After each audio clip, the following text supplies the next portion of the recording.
وبآلهم عجل بالنصر وبالفرج ربي فانفعنا ببركتهم واهدنا الحسنى بحرمتهم وآمنا بطريقتهم ومعافاتهم من الفتن ربنا اغفر لنا والإخوان الذين سبقونا بالإيمان ولا تجعل في قلوبنا غلا للذين آمنوا ربنا إنك رؤوف رحيم ربنا آتنا في الدنيا حسنة وفي الآخرة حسنة وقنا عذاب النار وصلى الله على سيدنا محمد وعلى آله وسلم والحمد لله رب العالمين بسر الفاتحة.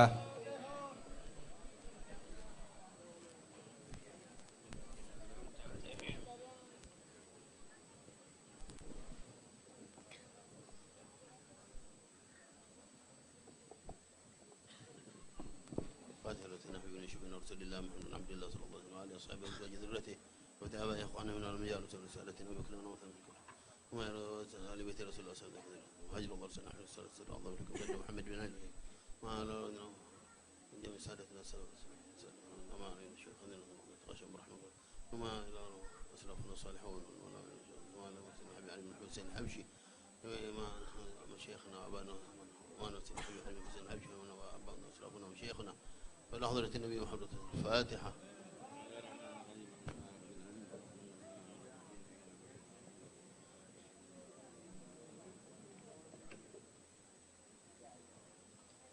يا ربي صل على محمد أشرف بدر في الكون أشراق يا ربي صل على محمد يا ربي صل عليه وسلم يا ربي صل على محمد أكرم داع يدعو إلى الحق يا ربي صل على محمد يا ربي صل عليه وسلم يا ربي صل على محمد المصطفى الصادق المصدق يا ربي صل على محمد يا ربي صل عليه وسلم يا ربي صل على محمد أحلى الورى منطقا وأصدق يا ربي صل على محمد يا ربي صل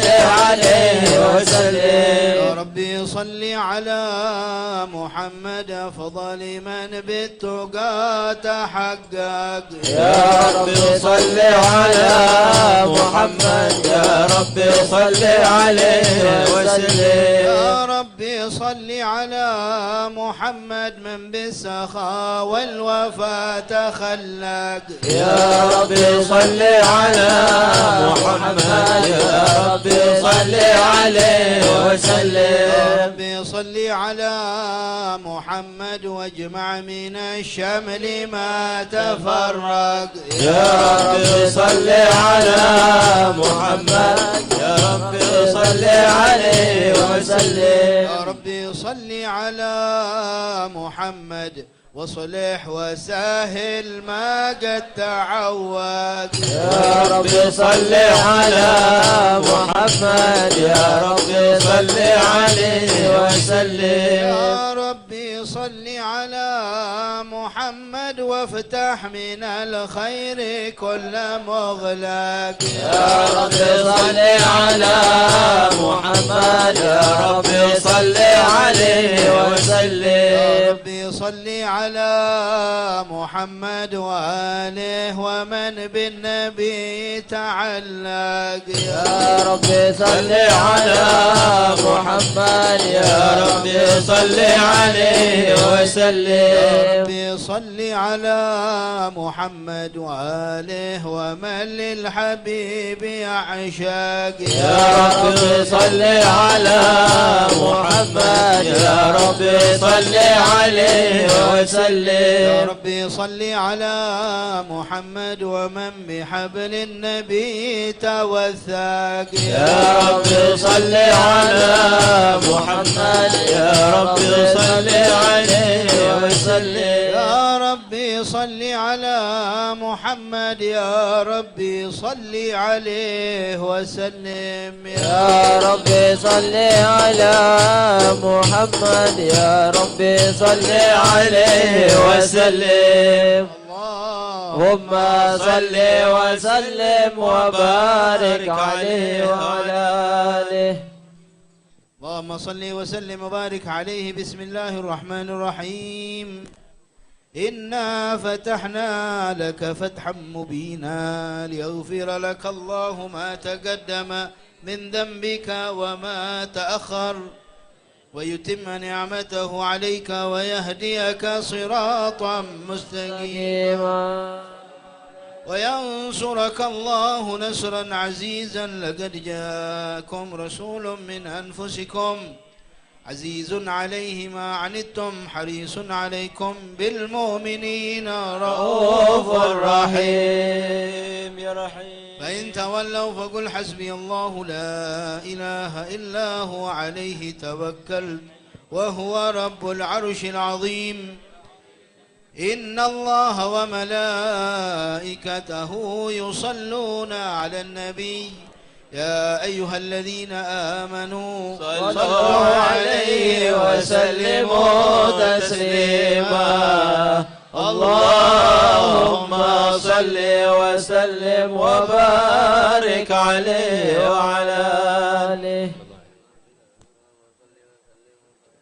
اللهم صل وسلم وبارك عليه وعلى آله صلى الله عليه. بسم الله الرحمن الرحيم. الحمد لله القوي سلطانه الواضح برهانه المبسوط في الوجود كرمه وإحسانه سبحانه عز وجل. تعالى مجده وعظم شانه. خلق الخلق لحكمه وطبع عليها علمه وبسط لهم من فائض المنة ما جرت به في أقداره القسمة فأرسل إليهم أشرف خلقه وجل عبيده رحمة صلى الله عليه. تعلقت إرادته الأزلية بخلق هذا العبد المحبوب فانتشرت آثار شرفه في عوالم الشهادة والغيوب.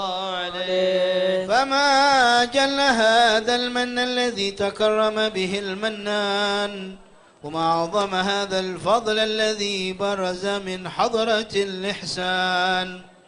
صورة كاملة ظهرت بهيكل محمود وتعطرت بوجودها أكناف الوجود وطرزت برد العوالم بطراز التكريم. اللهم صل وسلم أشرف الصلاة والتسليم على سيدنا ونبينا محمد الرؤوف الرحيم. اللهم صل وسلم وبارك عليه وعلى آله. اللهم صل وسلم وبارك عليه وعلى آله. الله عليه. جل الحق في عالم قدسه الواسع تجليا قضى بانتشار فضله في القريب والشاسع صلى الله عليه. وله الحمد الذي لا تنحصر أبراده بتعداد ولا يمل تكراره بكثرة ترداد حيث أبرز من عالم الإمكان صورة هذا الإنسان صلى الله عليه. يتشرف بوجوده الثقلان وتنتشر أسراره في الأكوان فما من سر اتصل به قلب منيب إلا من سوابغ فضل الله على هذا الحبيب صلى الله عليه. يا لقلب سروره قد توالى بحبيب أما الأنام نوالا صلى الله عليه. جل من شرف الوجود بنور ومر الكون بهجة وجمالا صلى الله عليه. فترقى بالحسن على مقام وتناهى بمجده وتعالى صلى الله عليه. لاحظته العيون بما اجتلته بشرا كاملا كاملا يزيح الضلال صلى الله عليه. وهو من فوق علم ما قد رأته رفعة في شؤونه وكمالا صلى الله عليه. سبحان الذي أبرز من هدرة الامتنان ما يعجز عن وصفه اللسان ويهار بتعقل معانيه الجنان صلى الله عليه. انتشر منه في عالم البطون والظهور ما ملأ الوجود الخلق ينور فتبارك الله من إله كريم بشرتنا آياته بالذكر الحكيم ببشارة لقد جاءكم رسول من أنفسكم عزيز عليه ما عنتم حريص عليكم بالمؤمنين رؤوف رحيم. فمن فاجأته هذه البشارة وتلقاها بقلب سليم فقد هدي إلى صراط مستقيم. اللهم صل وسلم أشرف الصلاة وتسليم على سيدنا ونبينا محمد الرؤوف الرحيم. اللهم صل وسلم وبارك عليه وعلى آله. اللهم صل وسلم وبارك عليه وعلى آله.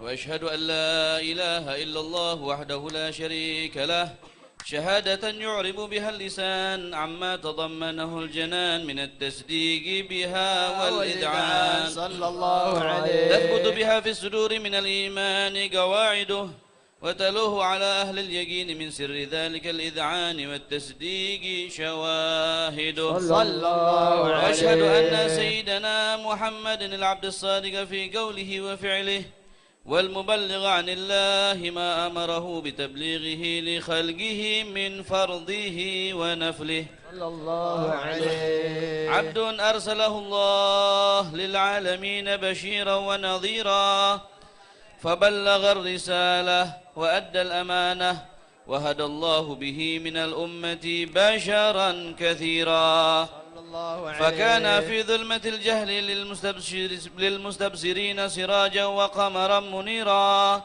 فما أعظمها من منة تكرم الله بها على البشر وما أوسعها من نعمة انتشر سرها في البحر والبر. صلى الله عليه. اللهم صل وسلم بأجل صلوات وأجمعها وأزكى التحيات وأوسعها على هذا العبد الذي وفى بحق العبودية وبرز فيها في خلعة الكمال وقام بحق الربوبية في مواطن الخدمة لله وأقبل عليه غاية الإقبال. صلى الله عليه. صلاة يتصل بها الروح المصلي عليه به فينبسط في قلبه نور سر تعلقه به وحبه ويكتب بها بعناية الله في حزبه وعلى آله وصحبه الذين ارتقوا صهوة المجد بقربه وتفيأوا ظلال الشرف الأصلي بوده وحبه ما عطر الأكوان بنشر ذكراه النسيم. اللهم صل وسلم أشرف الصلاة وتسليم على سيدنا ونبينا محمد الرؤوف الرحيم. اللهم صل وسلم وبارك عليه وعلى آله. اللهم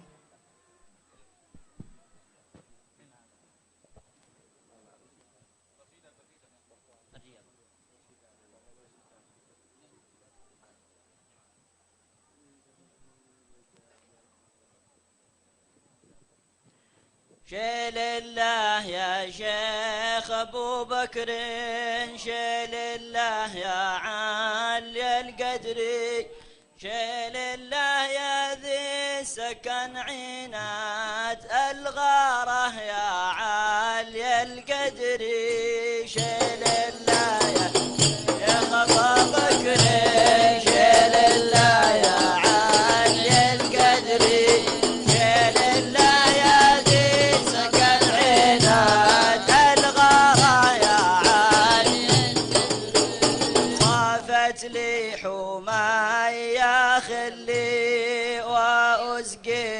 من صافها وأقبل وذانا يملي علي الذي يعليها شر الله يا شيخ أبي بكر شر الله علي القدر شر الله يا ذي الغرح يا علي ومن ذا شربها مثلي أنا قبل لا يصفيها أنا أعطيت كل الفضل تكرم علي وليها شر الله يا شيخ شر الله يا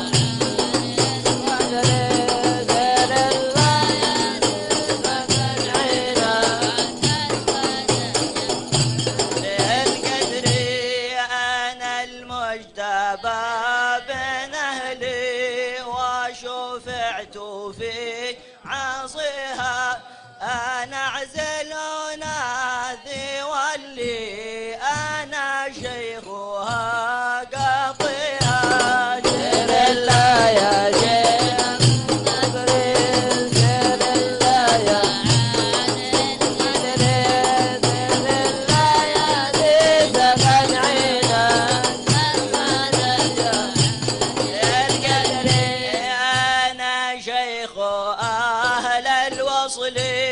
تكرم على بارها أنا حتف أهل العدل ونار الجحيم أطفيها شيء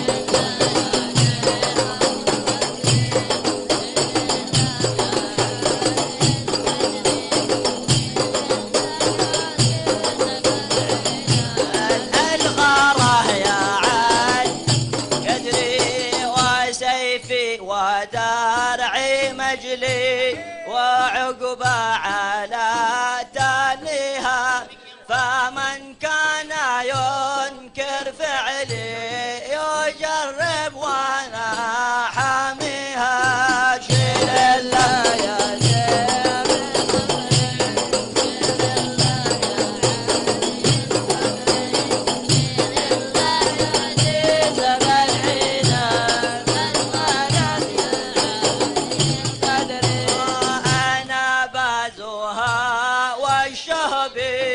وانا للمثاني اقريها وعين الحقيقة عيني واشرب من صافيها يا شيخ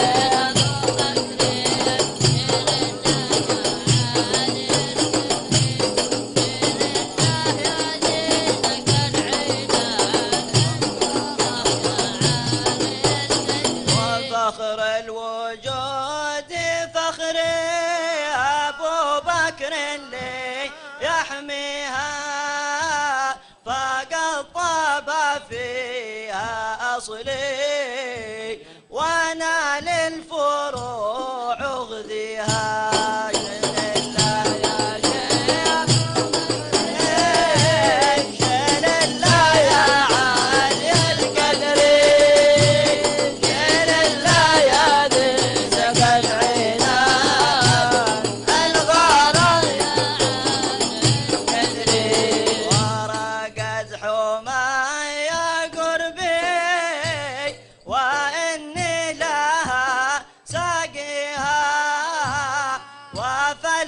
الشموس الكلي وها شمسنا ضاحيها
اللهم صل وسلم وبارك عليه وعلى آله. أما بعد، فلما تعلقت إرادة الله في العلم القديم بظهور أسرار التخصيص للبشر الكريم بالتقديم والتكريم، نفذت القدرة الباهرة بالنعمة الواسعة والمنة الغامرة، فانفلقت بيضة التصوير في العالم المطلق الكبير عن جمال مشهود بالعين، حاول لوصف الكمال المطلق والحسن التام والزين، فتنقل ذلك الجمال الميمون في الأصلاب الكريمة والبطون، فما من صلب ضمه إلا وتمت عليه من الله النعمة، فهو القمر التام الذي يتنقل في بروجه ليتشرف به موطن استقراره وموضع خروجه. وقد قضت الأقدار الأزلية بما قضت، وأظهرت من سر هذا النور ما أظهرت، وخصصت به صلى الله عليه. فكان مستقره في الأصلاب الفاخرة والأرحام الشريفة الطاهرة، حتى برز في عالم الشهادة بشرا لا كالبشر صلى الله ونورا عليه. حير الأفكار ظهوره وبهر، فتعلقت همة الراقم لهذه الحروف بأن يرقم في هذا القرطاس ما هو لديه من عجائب ذلك النور معروف، وإن كانت الألسن لا تفي بعشر معشار أوصاف ذلك الموصوف، تشويقا للسامعين من خواص المؤمنين، وترويحا للمتعلقين بهذا النور المبين صلى الله وإلا عليه. فأنا تعرب الأقلام عن شؤون خير الأنام، ولكن هزني إلى تدوين ما حفظت من سير أشرف المخلوقين، وما أكرمه الله به في مولده من الفضل الذي عم العالمين، وبقيت رايته في الكون منشورة على مر الأيام والشهور والسنين، داعي التعلق بهذه الحضرة الكريمة، ولاعج التشوق إلى سماع أوصافها العظيمة، ولعل الله ينفع به المتكلم، فيدخلان في شفاعة هذا النبي الشافع، ويتروحان بروح ذلك نعيم. اللهم صل وسلم أشرف الصلاة وتسليم على سيدنا ونبينا محمد الرؤوف الرحيم. اللهم صل وسلم وبارك عليه وصل وسلم وبارك عليه وعلى آله. وقد آن للقلم يخط ما حركته فيه الأنامل مما استفاده الفهم من صفات هذا العبد المحبوب الكامل صلى الله عليه، التي هي أحسن الشمائل. وهنا حسن أن نثبت ما بلغ إلينا في شأن هذا الحبيب من أخبار وآثار، ليتشرف بكتابته القلم والقرطاس، وتتنزه في حدائقه الأسماء والأبصار صلى الله عليه. بلغنا في الأحاديث المشهورة أن أول شيء خلقه الله هو النور المودع في هذه الصورة، فنور هذا الحبيب أول مخلوق برز في العالم، ومنه تفرع الوجود خلقا بعد خلق فيما حدث وما تقدم صلى الله عليه. عبد الرزاق بسنده عن جابر بن عبد الله الأنصاري رضي الله عنهما قال: قلت يا رسول الله بأبي وأمي أخبرني عن أول شيء خلقه الله قبل الأشياء. قال: يا جابر إن الله خلق قبل الأشياء نور نبيك محمد صلى الله عليه وسلم من نوره صلى الله عليه. وقد ورد من حديث أبي هريرة رضي الله عنه أنه قال رسول الله صلى الله عليه وسلم: كنت أول النبيين في الخلق وآخرهم في البعث. وقد تعددت الروايات بأنه أول الخلق وجودا وأشرفهم مولودا. ولما كانت السعادة الأبدية لها ملاحظة خفية اختصت من شاءت من البرية بكمال الخصوصية صلى الله عليه. فاستودعت هذا النور المبين أصلاب وبطون من شرفته من العالمين، فتنقل هذا النور من صلب آدم ونوح وإبراهيم حتى وصلته يد العلم القديم إلى من خصصته بالتكريم أبيه الكريم عبد الله بن عبد المطلب ذي القدر العظيم صلى الله عليه. وأمه التي هي في المخاوف آمنة السيدة الكريمة آمنة فتلقاه صلب عبد الله فألقاه إلى بطنها فضمته أحشاؤها بمعونة الله محافظة على حق هذه الدرة وصونها صلى الله عليه. فحملته برعاية الله كما ورد عنها حملا خفيفا لا تجد له ثقلا ولا تشكو منه ألما ولا عللا صلى الله عليه. حتى مر الشهر بعد الشهر من حمله وقرب وقت بروزه إلى عالم الشهادة لتنبسط على أهل هذا العالم فيوضات فضله وتنتشر فيه آثار مجده الصميم. اللهم صل وسلم أشرف الصلاة والتسليم على سيدنا ونبينا محمد الرؤوف الرحيم.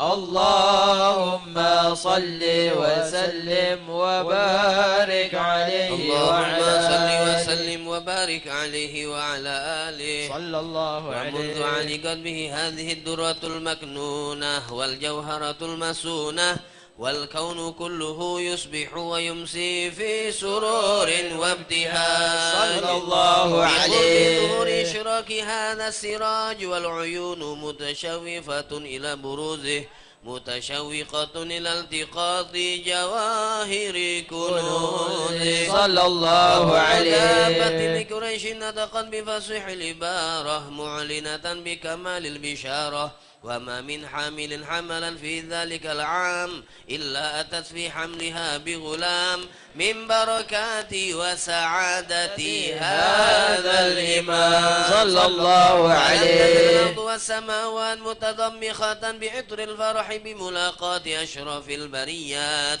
وبروزه من عالم الخفاء إلى عالم الظهور بعد تنقله في البطون والظهور صلى الله عليه. بالوجود بهجة التكريم وبسط في العالم الكبير مائدة التشريف والتعظيم ببروز هذا البشر الكريم. اللهم صل وسلم أشرف الصلاة والتسليم على سيدنا ونبينا محمد الرؤوف الرحيم.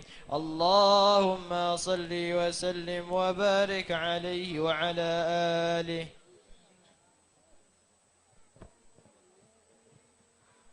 اللهم صل وسلم وبارك عليه وعلى آله صلى الله عليه. فحين قرب أوان وعد هذا الحبيب أعلنت السماوات والأرضون ومن فيهن بالترحيب صلى الله عليه. وأمطار الجود الإلهي على أهل الوجود تثج وألسنة الملائكة بالتبشير للعالمين تعز. سبحان الله والحمد لله ولا إله إلا الله والله أكبر. سبحان الله والحمد لله ولا إله إلا الله والله أكبر. سبحان الله والحمد لله ولا إله إلا الله والله أكبر. والقدرة كشفت قناع هذا المستور ليبرز نوره كاملا في عالم الظهور نورا فاق كل نور صلى الله عليه. وأنفذ الحق حكم على من أتم الله عليه النعمة من خواص الأمة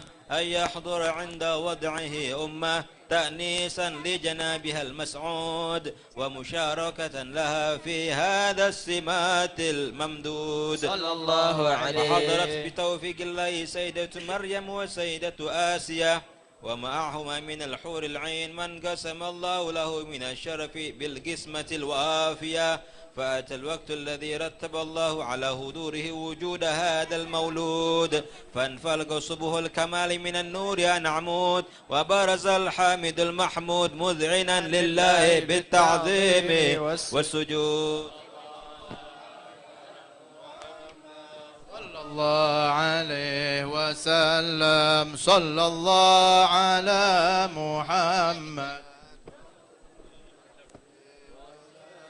يا نبي سلام عليك، يا رسول سلام عليك، يا حبيب سلام عليك.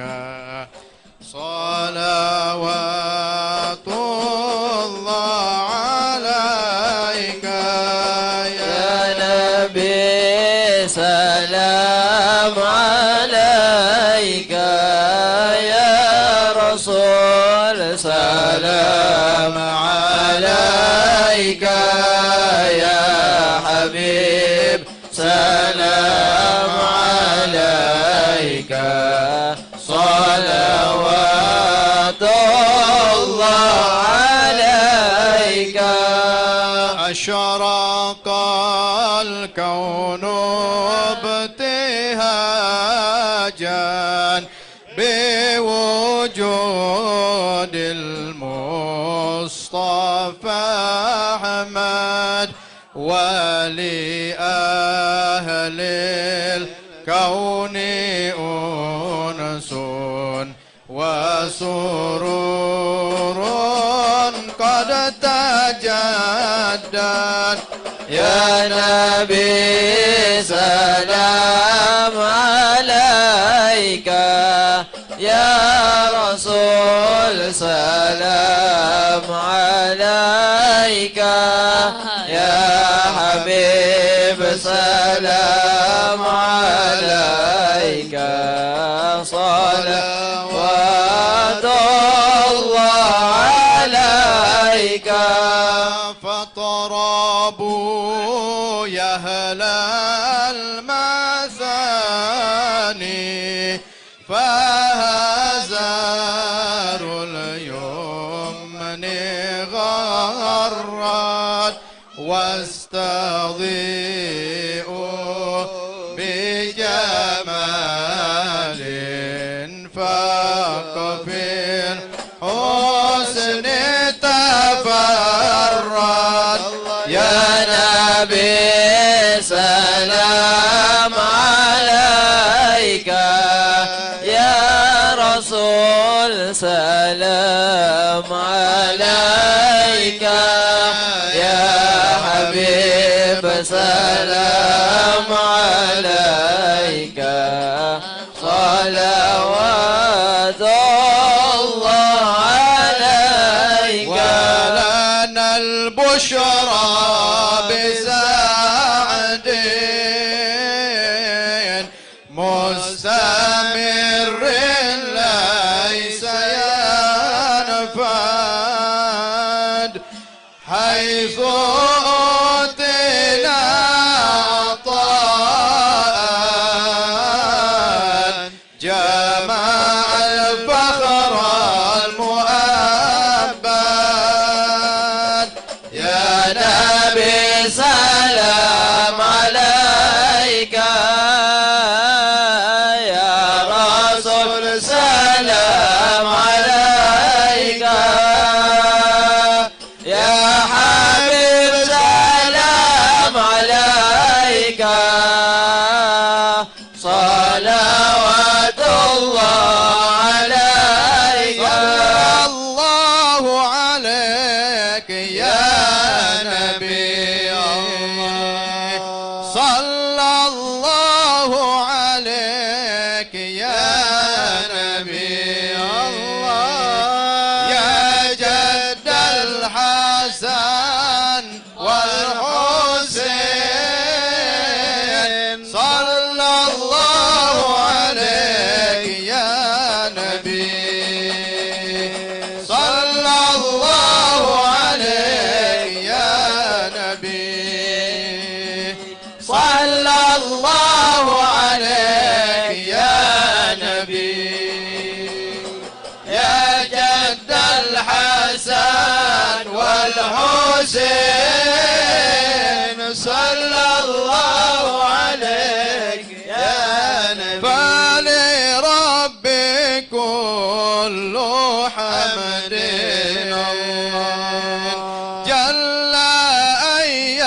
صوره العاد إذ حبنا بوجود المصطفى الهدي محمد صلى الله عليك يا نبي صلى الله عليك يا نبي الله يا جد الحسن والحسين صلى الله عليك يا رسول الله جئنا للزيارة قاصدين نرتجي منك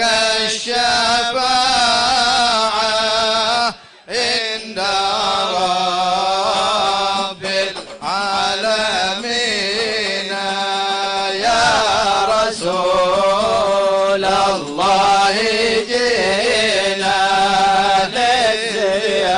للزيارة قاصدين نرتجي منك الشفاعة عند رب العالمين يا رسول الله أهلا بك إنا بك نسعد وبجاه يا إلهي جد وبلغ كل ما قصد يا رسول الله جئنا للزيارة قاصدين الله نرتجي منك شفاعة عند رب العالمين واهدنا نهج سبيله كي به نسعد ونرشد استغفر الله رب البرايا استغفر الله من الخطايا ربي بلغنا بجاهه في جواره خير مقعد استغفر الله رب البرايا استغفر الله من الخطايا وصلاة الله تغشى أشرف الرسل محمد وسلام مستمر كل حين يتجدد يا تواب طب علينا يا تواب طب علينا وارحمنا وانظر إلينا وارحمنا وانظر إلينا صلى الله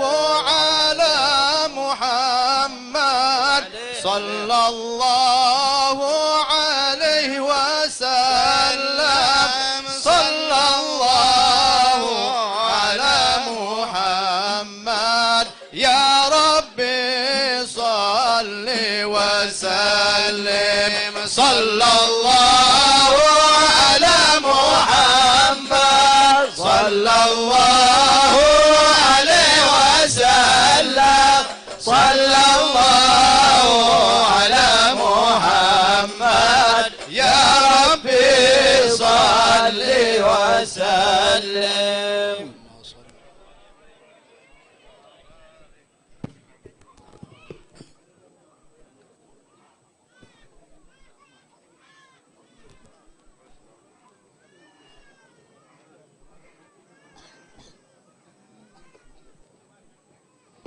Assalamualaikum warahmatullahi wabarakatuh.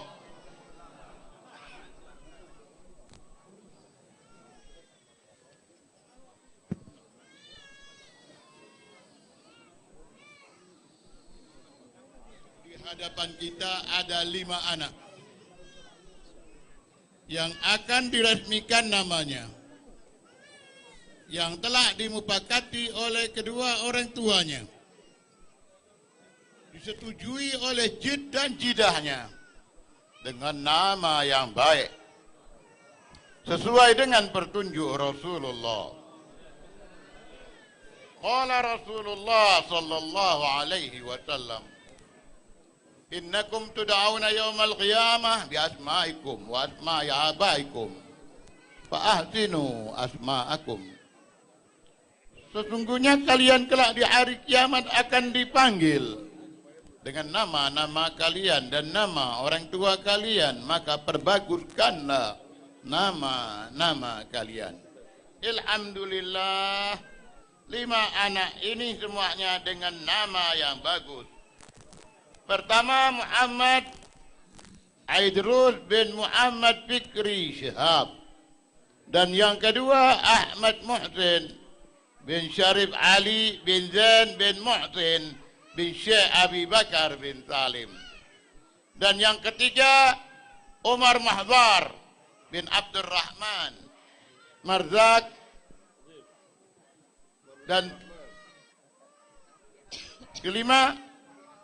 keempat Khadijah Sahiyah binti Muhammad Bagir Marzak, dan yang kelima Asy-Syarifah Fatimah Az-Zahra binti Husain Sami bin Ahmad Al-Kahf, dan yang selanjutnya Aisyah Nafisah binti Muhammad Farid Barakbah. Semoga anak-anak yang diberikan nama tersebut menjadi anak yang saleh dan saleha, taat kepada perintah Allah, taat kepada perintah Rasulullah, berbakti kepada kedua orang tuanya, bermanfaat, berguna untuk Islam, muslimin, nusa dan bangsanya, ala hadhihi niyah wa ala kulli niyatin salihah wa ila hadratin Nabi Muhammadin sallallahu alaihi wasallam. Sirul Fatihah.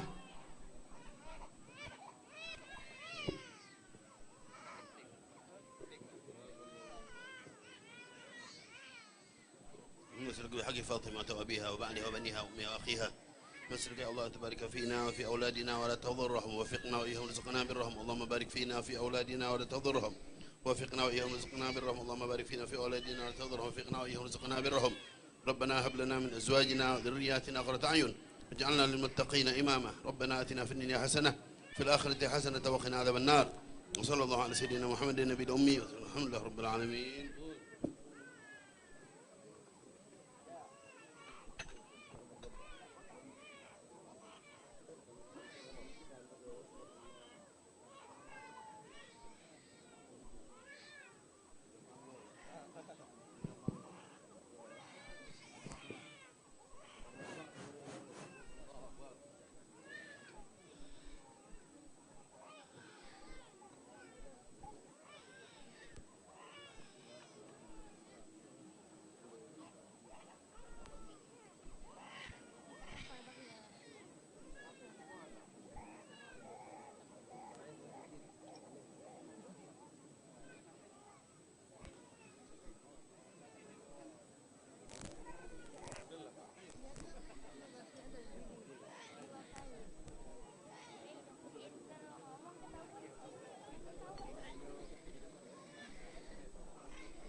اللهم صل وسلم أشرف الصلاة والتسليم على سيدنا ونبينا محمد الرؤوف الرحيم.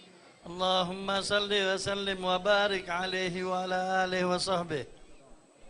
وحين برز صلى الله عليه وسلم من بطن أمه برز رافعا طرفه إلى السماء مؤميا بذلك الرفع إلى أن له شرفا على مجده وسماء صلى الله عليه. وكان وقت مولد سيد الكونين من الشهور شهر ربيع الأول ومن الأيام يوم الاثنين وموضع ولادته وقبره بالحرمين صلى الله عليه. وقد ورد أنه صلى الله عليه وسلم ولد مختونا مكحولا مقطوع السرة تولد ذلك لشرفه عند الله أيدي القدرة.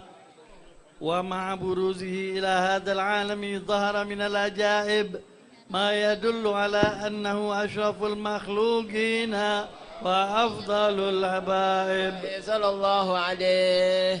وقد ورد عن عبد الرحمن بن عوف عن أمه الشفاء رضي الله عنهما قالت لما ولدت آمنة رضي الله عنها رسول الله صلى الله عليه وسلم وقع على يدي فاستهل فسمعت قائلا يقول رحمك الله أو رحمك ربك صلى الله عليه. قالت الشفاء فأضاء له ما بين المشرق والمغرب حتى نظرت إلى بعض قصور الروم. قالت ثم ألبسته وأجعته ثم ألبسته وأجعته فلم أنشب أن غشيتني ظلمة ورعب وقشعريرة عن يميني فسمعت قائلا يقول أين ذهبت به؟ قال إلى المغرب وأسفر ذلك عني ثم عاودني الرعب والظلمة والقشعريرة عن يساري وسمعت قائلا يقول أين ذهبت به؟ قال إلى المشرق. قالت فلم يزل الحديث مني على بال حتى ابتعثه الله فكنت من أول الناس إسلاما صلى الله عليه. وكم ترجمت السنة من عظيم المعجزات وباهر الآيات البينات بما يقضي بعظيم شرفه عند مولاه وأن عين عنايته في كل حين ترعاه وأنه الهادي إلى الصراط المستقيم. اللهم صل وسلم أشرف الصلاة وتسليم على سيدنا ونبينا محمد الرؤوف الرحيم.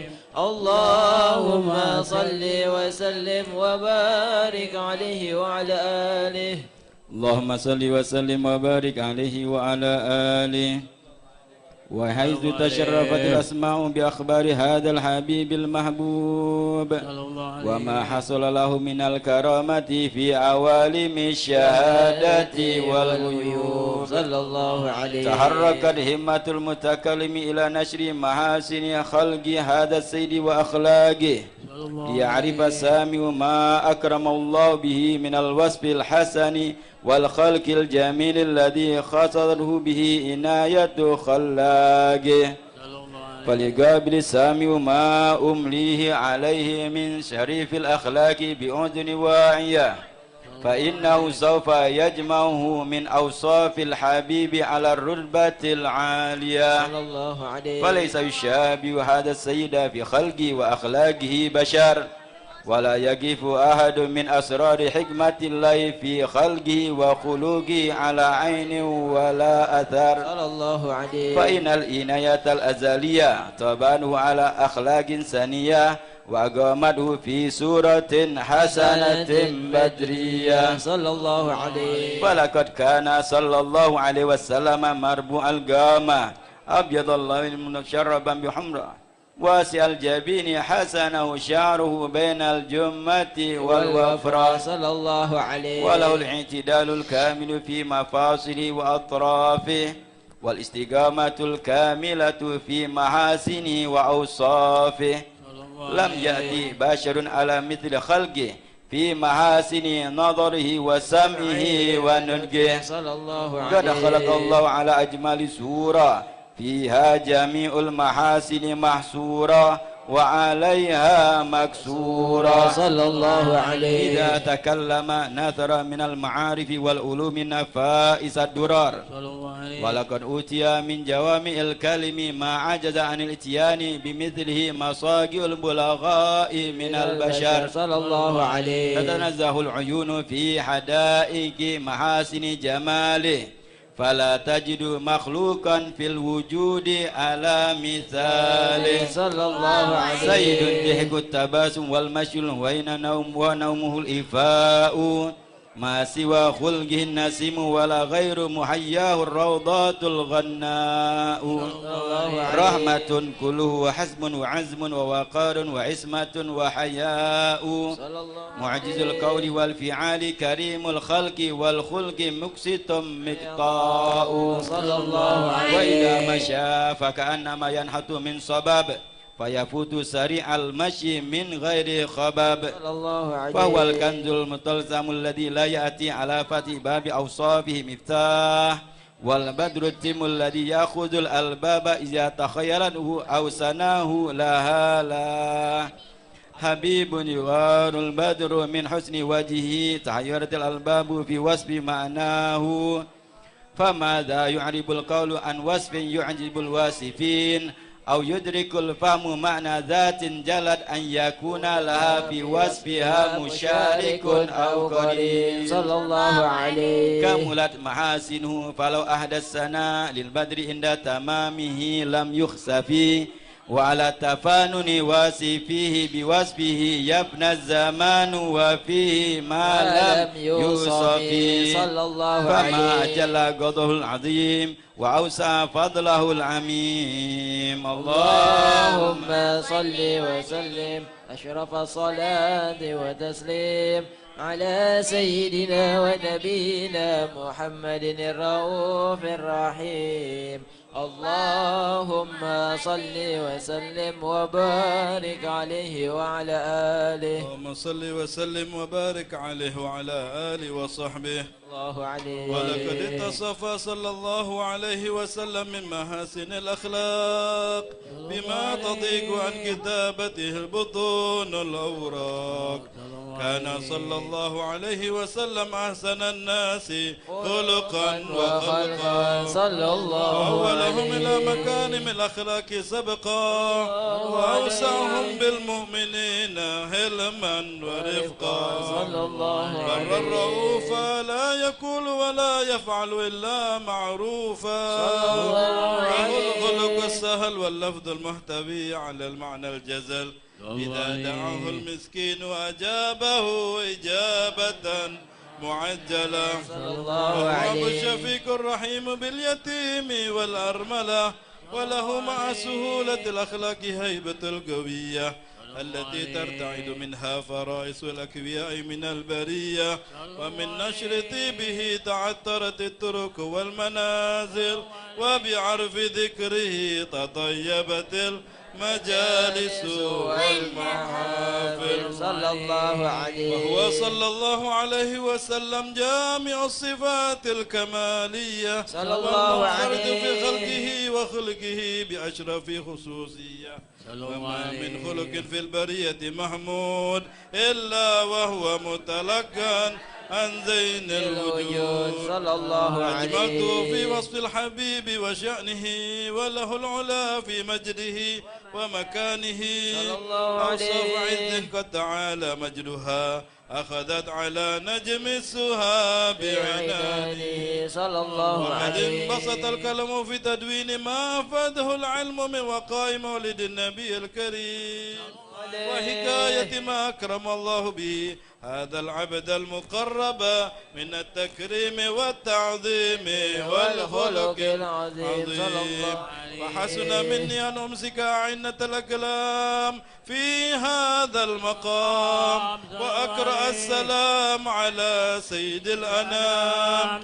السلام عليك أيها النبي ورحمة الله وبركاته. السلام عليك أيها النبي ورحمة الله وبركاته. السلام عليك أيها النبي ورحمة الله وبركاته. وبذلك يحسن الختم كما يحسن التقديم، وعليه أفضل الصلاة والتسليم. اللهم صل وسلم أشرف الصلاة والتسليم على سيدنا ونبينا محمد الرؤوف الرحيم. اللهم صل وسلم وبارك عليه وعلى آله. بسم الله الرحمن الرحيم. الحمد لله رب العالمين. اللهم صل وسلم على سيدنا محمد في الأولين، اللهم صل وسلم على سيدنا محمد في الآخرين، اللهم صل وسلم على سيدنا محمد في كل وقت وحين. اللهم صل وسلم على سيدنا محمد في الملأ الأعلى إلى يوم الدين. اللهم صل وسلم على سيدنا محمد وعلى آله وصحبه أجمعين. ولما نظر فيكم من دلائل الأوصاف المحمدية وجودا، توجهت إلى الله متوسلا بسيدي وحبيبي محمد صلى الله عليه وسلم أن يجعل سعي فيه مشكورا وفعلي فيه محمودا، وأن يكتب عملي في الأعمال المقبولة وتوجهي بالتوجهات الخالصة والصلات الموصولة. آمين. اللهم يا من لي تتوجه الآمال فتعوذ ضافرة، وعلى باب عزتي تهت الرحال فتغشاها منه الخيوط الغامرة. صلى الله عليه. نتوجه إليك بأشرف الوسائل إليك سيدنا وسيد المرسلين عبدك الصادق الأمين سيدنا محمد الذي عمت رسالة العالمين. أن تصلي وتسلم على تلك الذات الكاملة مستودع أمانتك وحفيظ سرك وحامي غاية دعوتك الشاملة. آمين. النبي الأكبر المحبوب لك والمخصص بالشرف الأفخر في كل موطن من مواتن القرب والمظهر، قاسم ذلك في عبادك وساكك وسر شارك لأهل ودادك سيد الكونين وأشرف الثقلين العبد المحبوب المخصوص منك بأجل الخصائص. اللهم صل وسلم عليه وعلى آله وأصحابه وأهل حضرة اقترابه من أحبابه.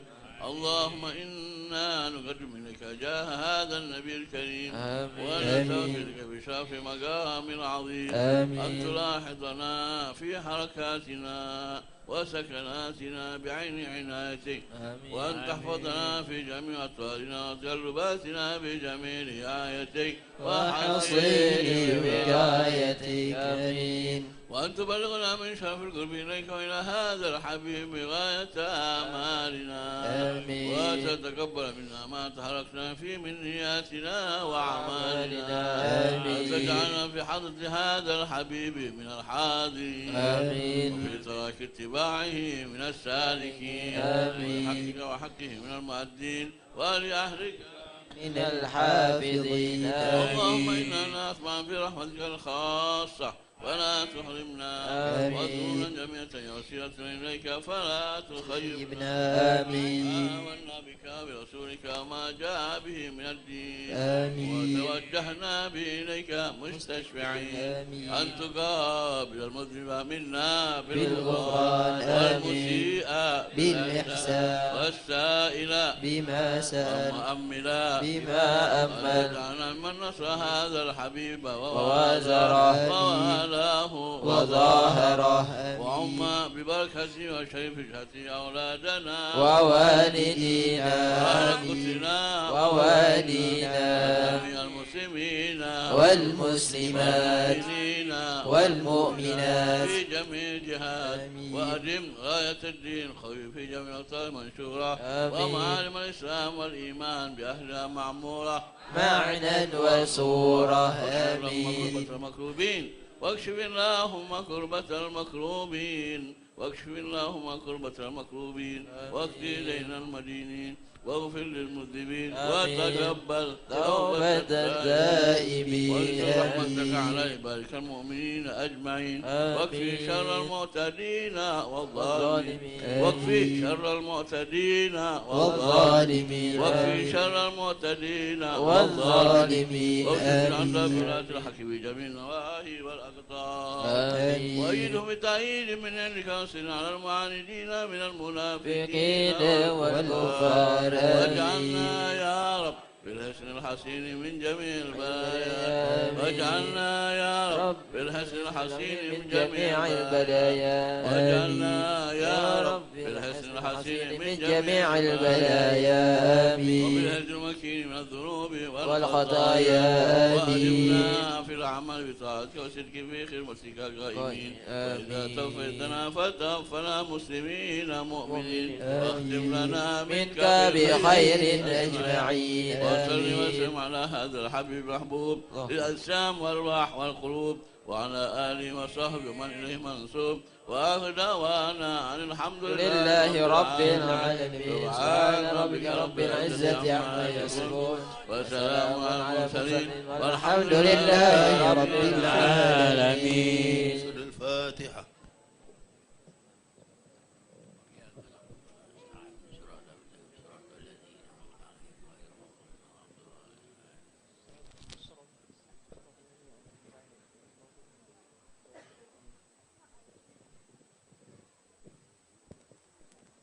السلام عليكم ورحمة الله وبركاته.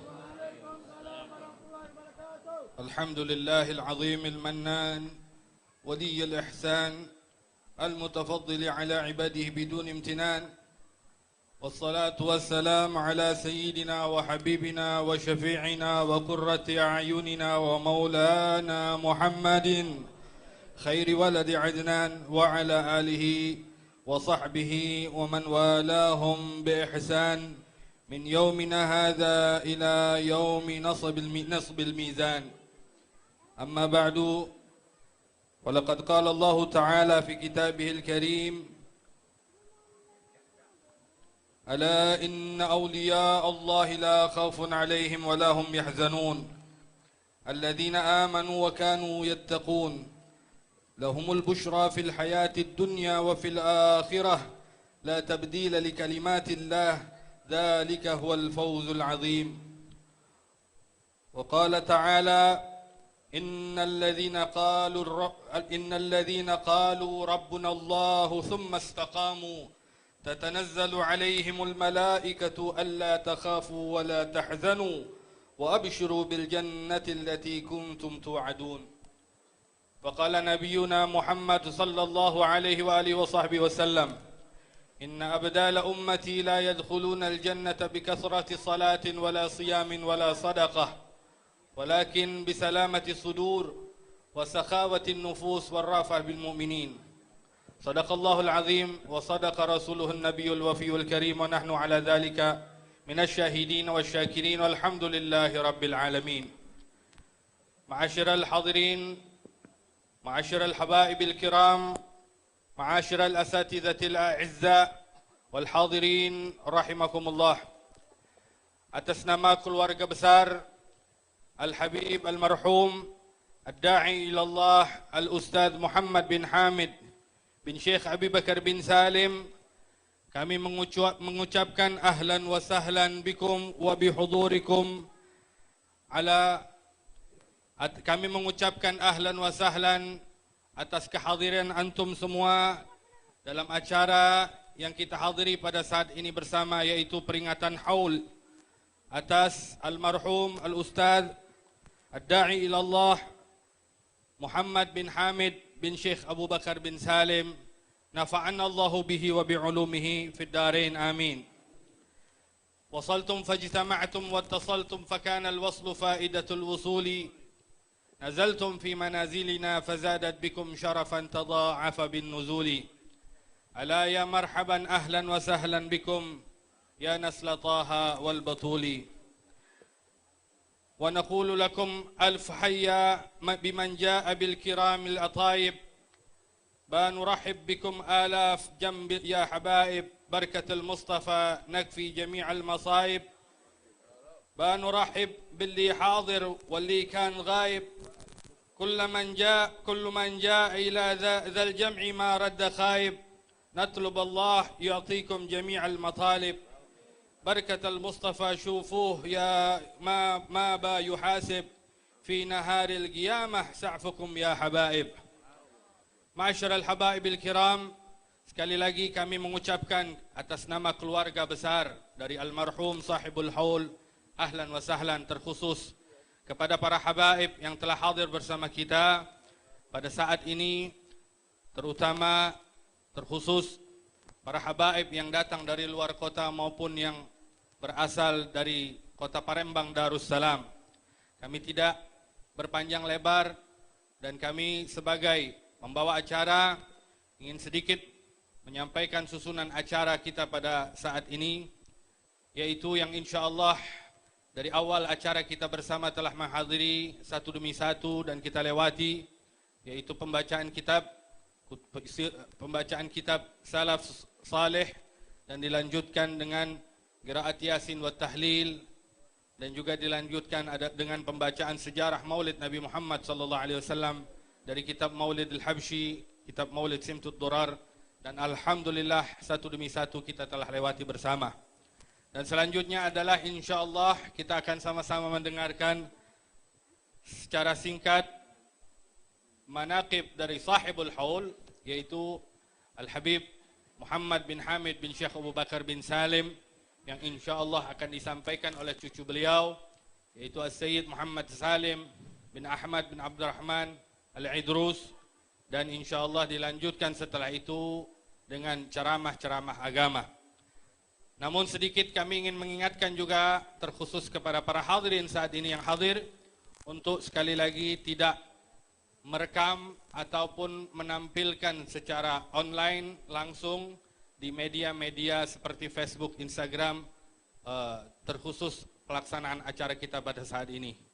Kami mohon sekali lagi untuk tidak merekam dan menampilkannya secara live ataupun online di status baik Facebook, Instagram, dan yang lain untuk kelancaran dan ketentraman kita pada acara-acara seperti ini. Dan selanjutnya, ma'asyiral hadirin rahimakumullah, pembacaan manaqib sahibul haul ad-da'i ilallah Al-Habib Al-Ustadz Muhammad bin Hamid bin Muhammad bin Syekh Abu Bakar bin Salim yang akan disampaikan oleh As-Sayyid Muhammad Salim bin Ahmad Al-Idrus. Alaih falyatafaddal mashkuran wa ma'jura.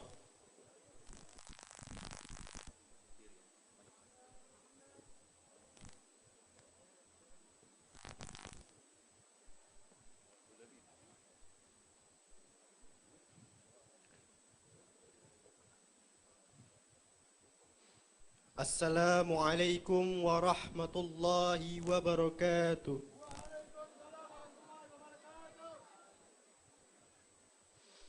Bismillahirrahmanirrahim. Alhamdulillahil karimil wahhab alladzi ihtasa min ibadihi bil mahabbati was sa'adah fa akramahum bi qurbihi wa mahabbati واصطفاهم من خلقه وجعلهم أخيارا وسادة فهم دعاة الخلق إلى الله وهم هداة القادة والصلاة والسلام على خير المبعوث وأكرم رسول جاء بالخير والسعادة سيد المرسلين وإمام المتقين سيدنا محمد أفضل عبد أحبه الله وعطاه مراده خصاه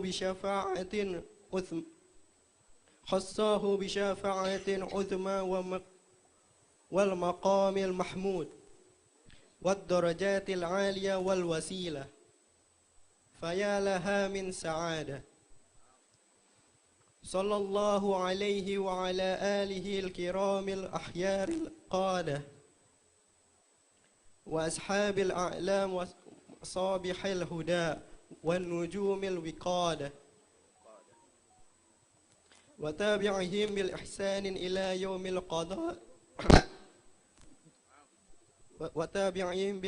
إلى يوم القضاء والشهادة أما بعد. مناكب الحبيب الداعي إلى الله الأستاذ المرحوم محمد bin Hamid bin Muhammad bin Syekh Abu Bakar. Nasabnya yang mulia, beliau adalah Al-Habib Ad-Da'i ila Allah Al-Ustadz Muhammad bin Hamid bin Muhammad Ibn Al-Habib Pangeran Syarif Ali bin Abu Bakar bin Saleh bin Ali bin Ahmad bin Ali bin Salim bin Ahmad ibn al-Imam Hussein ibn al-Imam al-Fakhrul Wujud Syekh Abu Bakar bin Salim bin Abdullah bin Abdurrahman bin Abdullah ibn al-Imam al-Muqaddam al-Thani Abdurrahman As-Segaf bin Muhammad Maulad Dawilah bin Ali bin Alwi ibn al-Imam al-Faqih al-Muqaddam Muhammad bin Ali bin Muhammad Sahibul Marbad bin Ali Khaliq Qasam bin Alwi bin Muhammad bin Alwi bin Ubaidillah ibni Sayyidina Al-Muhajir Ahmad bin Isa An-Nagib bin Muhammad An-Nagib bin Ali Al-Uraidi ibn al-Imam Ja'far As-Sadiq bin Muhammad Al-Bagir ibn al-Imam Ali Zainal Abidin ibn al-Imam Hussein As-Sibq ibn Sayyidina Amir al-Mu'minin Ali bin Abi Talib wa Sayyidah Fatimah Az-Zahra binti Rasulillah Muhammad sallallahu alaihi wasallam. Kelahiran beliau Al-Habib Muhammad bin Hamid bin Syekh Abu Bakar dilahirkan di kota Palembang Darussalam pada tanggal 6 Maret 1922 Masehi atau bertepatan dengan awal Rajab 1340 Hijriah. Beliau merupakan anak tertua dari 10 bersaudara.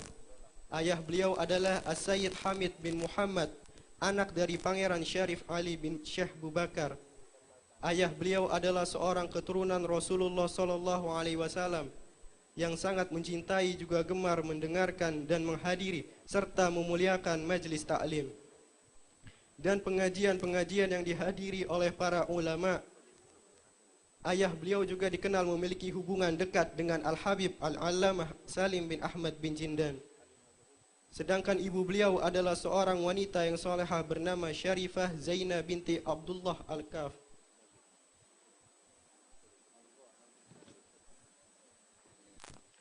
Masa pendidikan dan perjalanan hidup beliau dalam menuntut ilmu. Beliau dibesarkan di dalam lingkungan keluarga yang sakinah, di bawah didikan dan bimbingan dari ayah, ibu serta paman-pamannya yang selalu memperhatikan agamanya, agar beliau selalu berada pada jalur yang diajarkan datuk-datuknya, baik dalam bidang syariat maupun adat istiadat.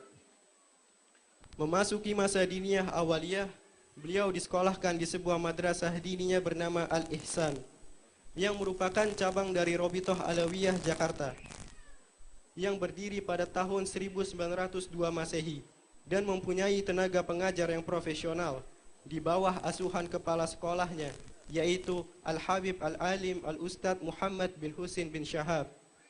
Pada jenjang yang lebih tinggi, Al-Habib Muhammad Sahibul Haul melanjutkan pendidikannya ke Madrasah Nurul Falah yang terletak di daerah Surok 32 Ilir, di bawah asuhan Muallim Abdus Somad dan Kiai Daud Rusdi. Di samping itu, sejak kecil beliau selalu menghadiri pengajian-pengajian yang dipimpin oleh para ulama, seperti majlis yang dibuka oleh Al-Habib Muhammad bin Salim Al-Kaf. Beliau pun mendapatkan pelajaran-pelajaran tambahan di luar sekolahnya dari para habaib yang mendidiknya, seperti Al-Habib Muhammad bin Husin Syahab dan juga Al-Habib Abu Bakar Jamalul Lail di rumah mereka. Selain itu, beliau juga belajar dari beberapa habaib yang datang dari luar kota dan bahkan luar negeri, seperti Al-Habib Salim bin Ahmad bin Jindan Jakarta, Al-Habib Ali bin Husin Al-Atas Bungur, Al-Habib Ali bin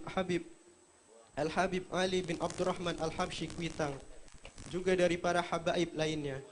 Di antaranya adalah Al-Habib Abdurrahman bin Ahmad Al-Hamid Al-Munaffar yang datang dari Hadramaut. Maka berkat semangat yang tinggi dalam menuntut ilmu agama dan juga keridhaan dari para guru dan orang tuanya, Al-Habib Muhammad bin Hamid telah memperoleh bagian yang besar dari warisan datuknya yang mulia, yaitu Nabi Muhammad SAW, yang berupa ilmu yang bermanfaat. Selain dikenal dengan ilmu dan sifat tawaduknya yang tinggi serta akhlaknya yang mulia, Al-Habib Muhammad bin Hamid juga dikenal sebagai seorang pemuda yang produktif. Beliau berdagang dan bekerja membantu orang tuanya. Beliau juga yang membantu adik-adik dan saudaranya untuk dapat belajar sekaligus bekerja.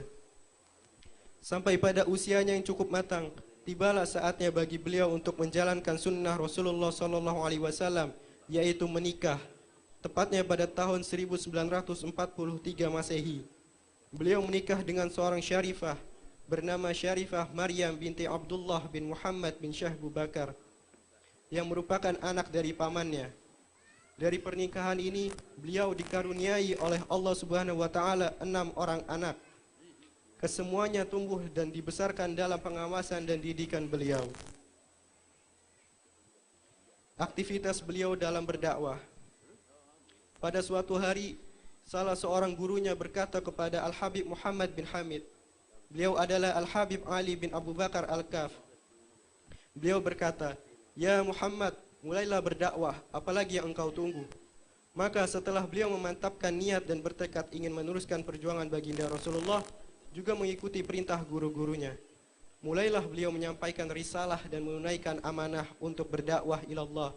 Saat gurunya sakit, satu demi satu beliau menggantikannya, mendatangi majelis-majelis taklim dan membuka pengajian-pengajian untuk berdakwah dan mengajar.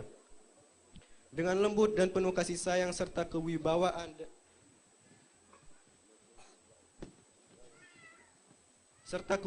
dan ketegasan, juga akhlak dan budi pekerti yang digambarkan oleh Rasulullah sallallahu alaihi wasallam. Beliau menyampaikan nasihat-nasihatnya kepada semua golongan, dari yang tua, muda, pria dan wanita. Beliau menghormati yang tua layaknya orang tuanya sendiri dan menyayangi yang muda seperti anak beliau sendiri. Beliau juga menghargai kerabatnya seolah-olah saudara beliau sendiri, sehingga banyak sekali pengajian dan majelis taklim yang beliau isi. Semua golongan berdatangan menghadiri, bahkan senantiasa menemani beliau dalam berdakwah. Di antaranya tempat-tempat beliau mengajar adalah Musolah Karang Kuang 10 Ilir, Musolah Darul Muttaqin, Masjid Agung Sultan Mahmud Badaruddin, Masjid Lawang Kidul, di kediaman almarhum sendiri, dan juga di tempat-tempat lain. Al-Habib Muhammad bin Hamid adalah seorang ulama yang mengikuti akidah Islam Ahlus Sunnah wal Jamaah. Hal ini pernah beliau tegaskan di dalam satu ceramahnya, sebagai ajakan kepada saudara-saudaranya yang beliau cintai untuk mengikuti pendahulu-pendahulu mereka dari para habaib dan orang-orang soleh. Di antara kalimat-kalimat yang pernah beliau nyatakan adalah, Islam yang saya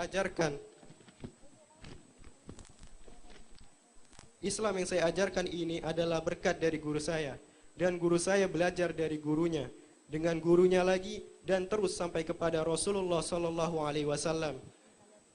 Selain berdakwah, beliau juga selalu menyempatkan dirinya untuk memenuhi undangan-undangan dalam acara-acara Islami, dan beliau tidak pernah memandang siapa yang mengundang atau di mana tempatnya.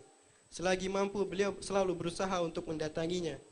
Dan yang lebih istimewa lagi, juga merupakan gambaran dari sifat tawadu yang beliau miliki adalah, beliau tidak pernah segan-segan untuk bertanya tentang ilmu agama, bahkan kepada orang yang jauh lebih muda sekalipun. Radhiyallahu anhu. Kepergian beliau ke rahmatullah, hari demi hari terus berganti, tahun demi tahun pun berlalu. Dalam usia yang kian lanjut, beliau masih tetap menyempatkan dirinya untuk mengajar dan memenuhi panggilan undangan. Sampai suatu hari, Al-Habib Muhammad bin Hamid menderita sakit.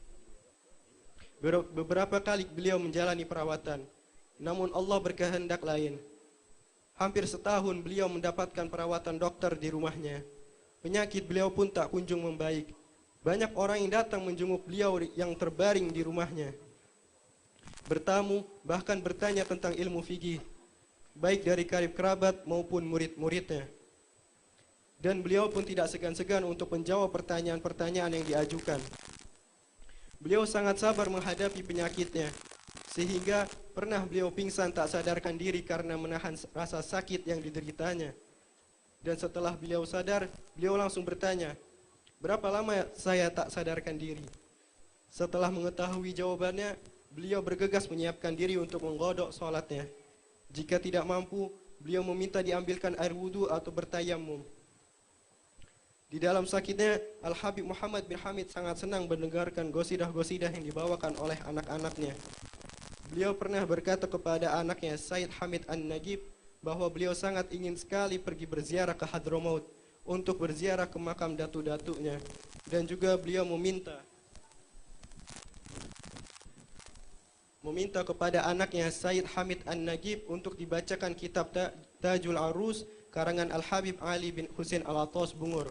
Sampai suatu saat sambil dibacanya kitab tersebut, beliau kembali pingsan. Setelah sadar, beliau bercerita kepada anaknya Sayyid Hamid An-Nagib bahwa beliau sudah pergi berziarah keliling ke Hadramaut, bahkan telah masuk ke kampung-kampung juga lorong-lorong di negeri itu. Dan ketika keluarga dan anak-anaknya berkumpul untuk membacakan qasidah, beliau berkata sambil menitikan air mata, "Sekarang ini kecenderunganku pada dunia sudah tidak ada sama sekali, dan saya hanya memikirkan akhirat, dan saya sangat cinta sekali kepada Rasulullah SAW, dan saya sangat rindu ingin bertemu dengan Rasulullah SAW." Beliau juga berpesan kepada keluarganya, "Jika sakaratul maut datang kepadaku, jangan ada orang lain di sekitarku kecuali istri dan anak-anakku." Beliau juga berpesan agar jangan sampai auratnya terbuka. Beliau meminta dibacakan doa bersama-sama, dimulai dari istri, anak yang terbesar, satu persatu sampai anaknya yang terkecil. Hingga saatnya beliau meninggalkan dunia ini menuju sisi Allah Subhanahu wa Ta'ala, diiringi bacaan qasidah dan doa yang tak putus-putusnya. Tepat di hari Ahad 16 Desember 1993 Masehi, bertepatan dengan 27 Jumadil Akhir 1414 Hijriah. Berita wafatnya tersebar di mana-mana. Banyak orang yang datang bertakziah ke rumahnya, baik dari karib kerabat, sahabat, dan juga murid-muridnya yang sangat merasa kehilangan akan seorang guru yang mereka cintai. Semoga Allah Subhanahu wa Ta'ala melimpahkan rahmatnya kepada beliau dan menempatkan beliau di sisinya bersama para anbiya wal mursalin, bersama datu-datunya serta para syuhada dan salihin. Dan semoga Allah Subhanahu wa Ta'ala memberikan kepada kita keberkahan dan curahan rahmatnya berkat sahibul haul Al-Habib Muhammad bin Hamid bin Syah Abu Bakar dan juga para aslafun salihun.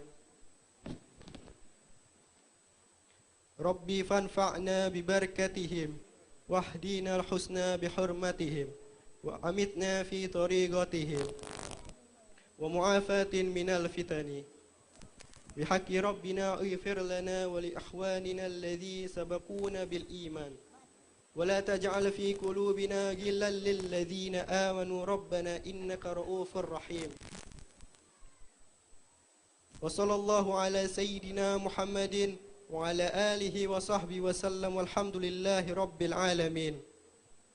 Wassalamualaikum warahmatullahi wabarakatuh.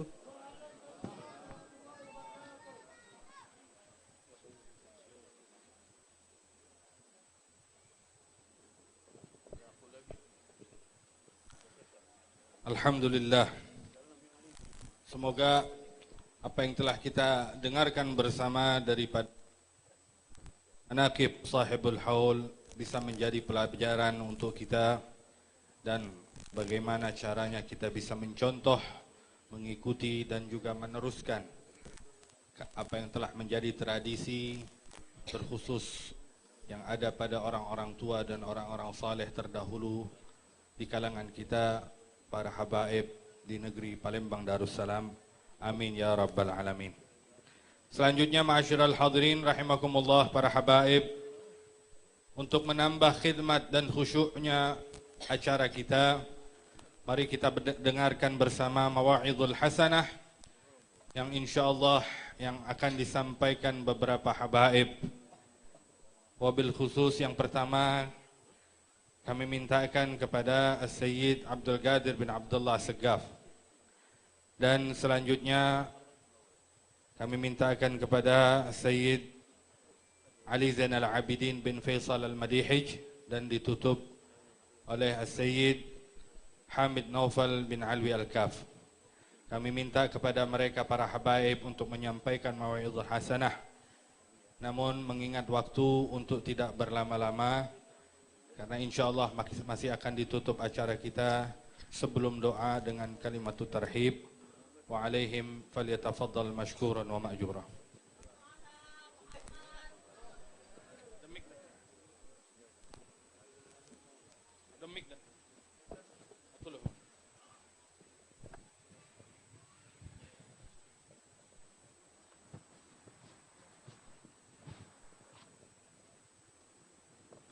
Alhamdulillah wa kafa wassalatu wassalamu ala nabiyil mustafa wa ala alihi wa ashabihi ahli sidqi wal wafa. Hadratul muhtaramin jami'il asatidah wal habaib al fudala wal mustami'un al kurama. Alhamdulillah, Allah Subhanahu wa taala telah mengumpulkan kita di tempat yang begitu mulia ini di dalam peringatan Haul Al-Habib Ad-Da'i ila Allah Al-Habib Ustaz Muhammad bin Hamid bin Syekh Abi Bakar. Telah disebutkan manaqib beliau yang begitu agung. Tapi salah satu yang paling utama yakfi wahid, bahwasanya beliau yantasib ila jaddihi Syekh Abi Bakar bin Salim, yaitu min karama Al-Habib Syekh Abi Bakar bin Salim, dicatat oleh Al-Habib Idrus bin Umar Al-Habshi di dalam kitabnya Iqdil Yawaqid Al-Jawhariyah wa Simtil Ain Al-Dhahabiyah Bidhikri Sadati Al-Alawiyah, bahwasanya Al-Habib Syekh Abi Bakar bin Salim kana yasum wa la yuftir illa ala al-busr al-ghasi. Beliau ketika berpuasa, beliau tidak berbuka kecuali ala al-busr al-ghasi, itu adalah kurma yang belum matang, sebelum menjadi ratab, masih keras. Dan juga Al-Habib Idrus bin Umar Al-Habshi menyebutkan bahwasanya yang dinukil oleh muridnya Al-Habib Syekh Hasan Ba Shu'aib, salah satu muridnya, yaitu kana yusalli salat as-subh biwudu'il isya. Syekh Abu Bakar bin Salim kana yusalli salat as-subh biwudu'il isya 40 sana. Beliau 40 tahun salat subuh dengan wudu' isya. Tidak batal wudu'nya ketika salat isya, beliau teruskan dengan salat subuh. Begitu mulia Al-Habib Syekh Abu Bakar bin Salim. Kana la yanqidhu wudu'uhu, tidak batal wudu'nya 40 tahun. Kana yusalli salat as-subh biwudu'il isya 40 sana, yang dinukil oleh muridnya Syekh Hasan Ba Shu'aib. Begitu juga Syekh Abi Bakar bin Salim. Maka Al-Habib Abdullah Al-Haddad mengatakan di dalam qasidahnya, bal talqahum umadal maharibi kuwama lillahi akrim bisujudi ruk'i.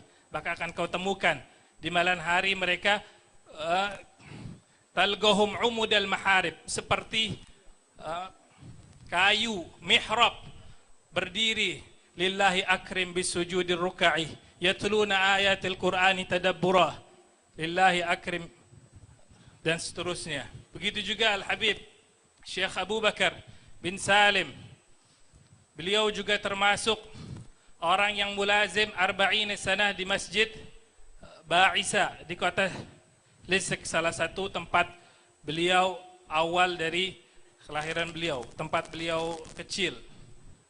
Kemudian setelah beliau hadir dengan salat subuh, beliau pergi ziarah ke Magabir Zambal, dari kota Inat sampai ke Zambal Tarim bil Mashi.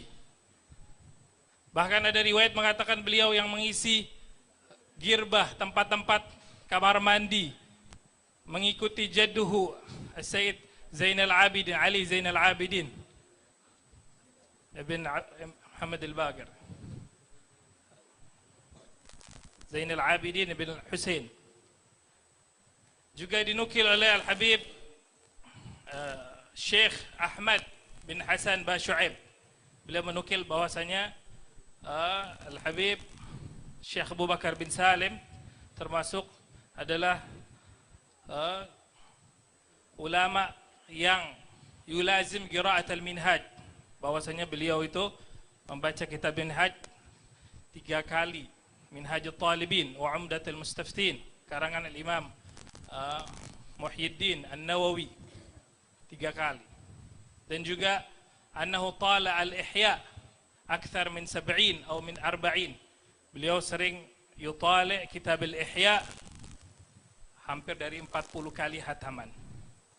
Kafa bihadal habib, bihadal ustad, annahu yantasib bi Imam Syekh Abi Bakar bin Salim. Kalau yang telah disebutkan tadi begitu mulia, yakfi wahid annahu kan yantasib bi Syekh Abi Bakar bin Salim. Yakfi hada. Nasabun ka'anna alaihi min syamsid duha, nuran wa min falakis sabahi umuda. Ma fihi illa sayyidun an sayyidin, hazal mafakhra wa tuqa wal juda. Ma fihi illa sayyid min an sayyidin. Tidaklah nasabnya kata oleh sayyid an sayyid. Imam para a'immah, seorang mujahid, seorang ahli ilm, an ahli ilm. Mudah-mudahan Allah Subhanahu wa taala memberikan kita keberkahan kepada hadal habib al-Ustaz Muhammad, agar kita terus beristiqamah untuk terus menjalankan dakwah ilallah.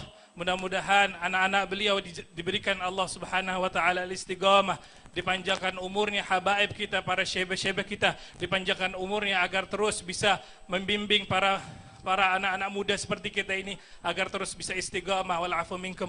Hadza imtithal li amr. Wassalamualaikum warahmatullahi wabarakatuh.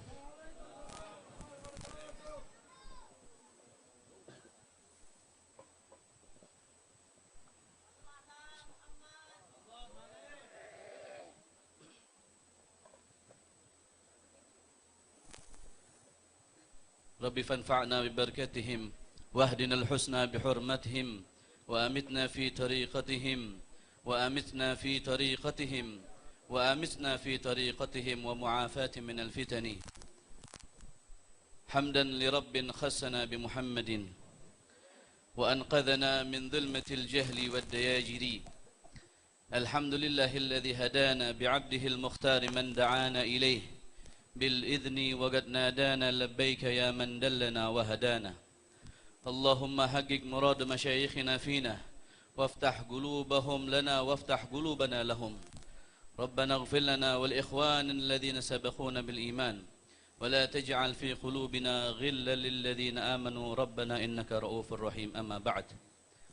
حضرة المحترمين, para habaib, para tuan-tuan guru, para keturunan Rasulullah sallallahu alaihi wasallam, para hadirin yang hadir pada siang hari ini, yang kesemuanya insyaallah kita berharap kepada Allah Subhanahu wa taala agar Allah memanjangkan umur kita punya guru, agar Allah memberikan kesehatan kepada mereka, agar mereka terus memberikan kita manfaat baik secara zahir dan batin, baik di dalam kehadiran mereka ataupun kehadiran daripada doa-doa mereka untuk muslimin dan muslimat pada zaman ini insyaallah. Amin ya rabbal alamin. Hadirin hadirat yang dimuliakan Allah, alhamdulillah, bersyukur kita kepada Allah Subhanahu wa taala.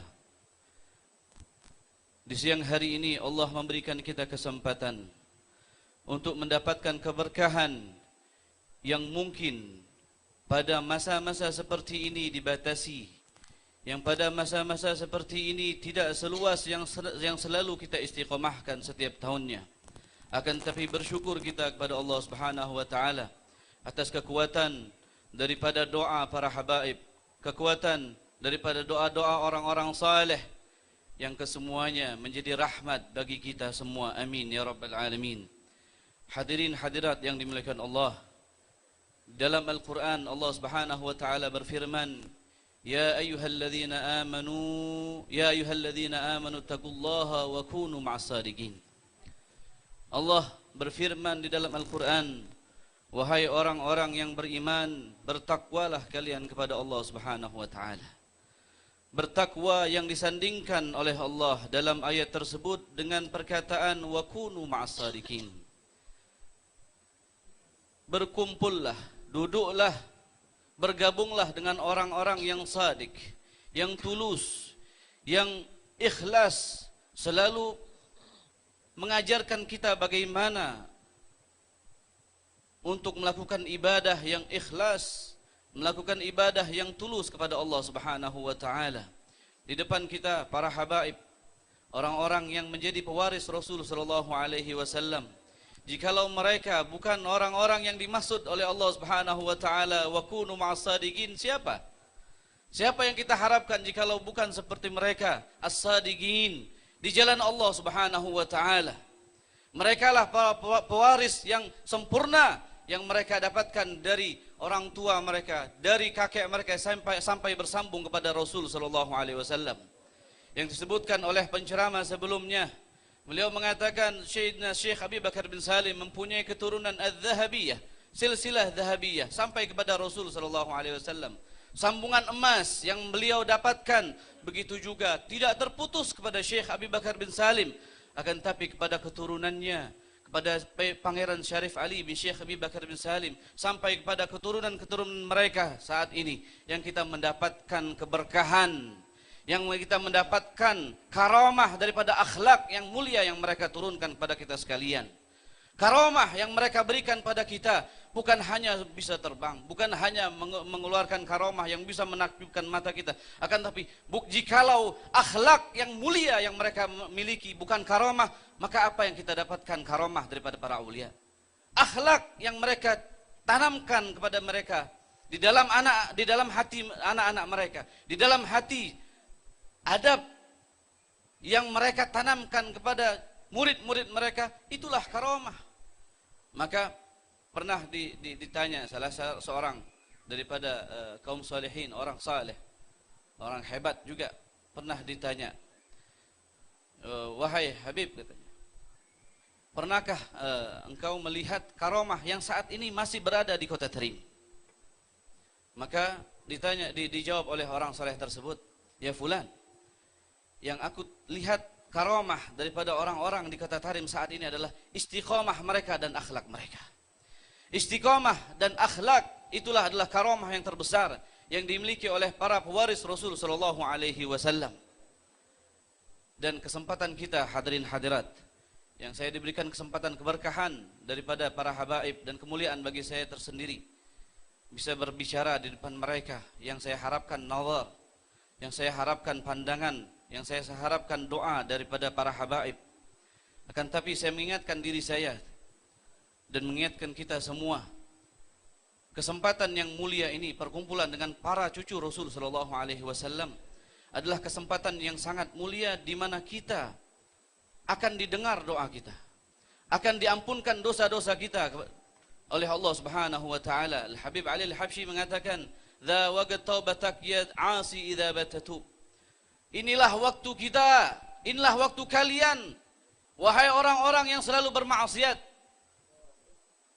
Inilah waktu kita, waktu kalian, wahai orang-orang yang selalu bermaksiat, untuk bertaubat.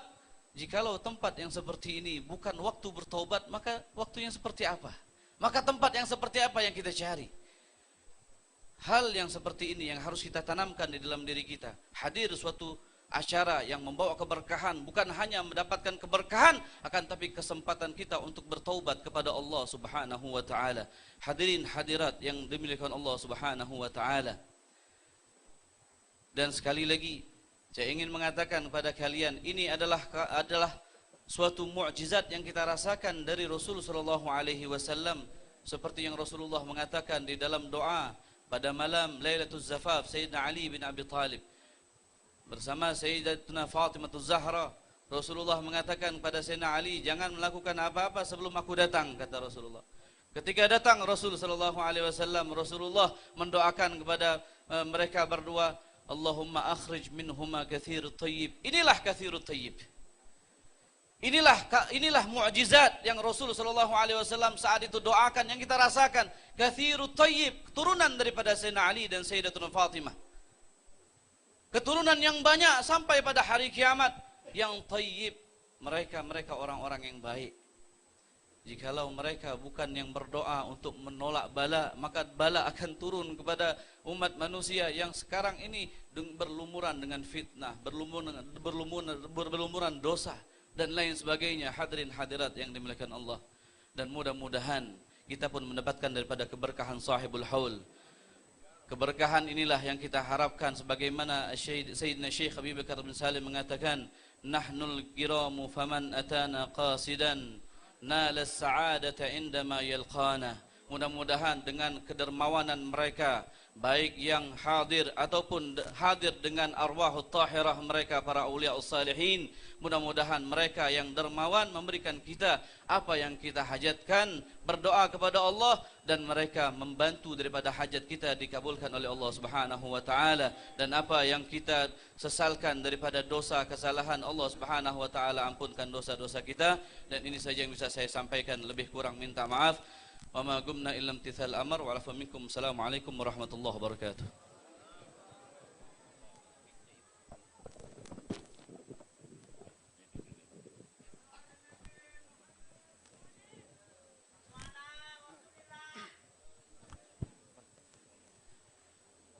Assalamualaikum warahmatullahi wabarakatuh. Alhamdulillah, wassalatu wassalam ala sayyidina Rasulillah Muhammad ibn Abdullah wa ala alihi wa sahbihi wa man walah. La hawla wa la quwwata illa billah. Amma ba'd. Kita doakan guru-guru kita yang ada pada pagi ini, semoga mereka panjang umur, sehat walafiat. Dan kita doakan semua yang hadir, mudah-mudahan hajat-hajatnya diijabah oleh Allah Subhanahu wa taala. Telah kita dengarkan nasihat-nasihat yang disampaikan oleh beberapa ashab kita. Semoga apa yang disampaikan menjadi ilmu bagi kita, pulang dari sini menjadi orang-orang yang baik di hadapan Allah Subhanahu wa taala.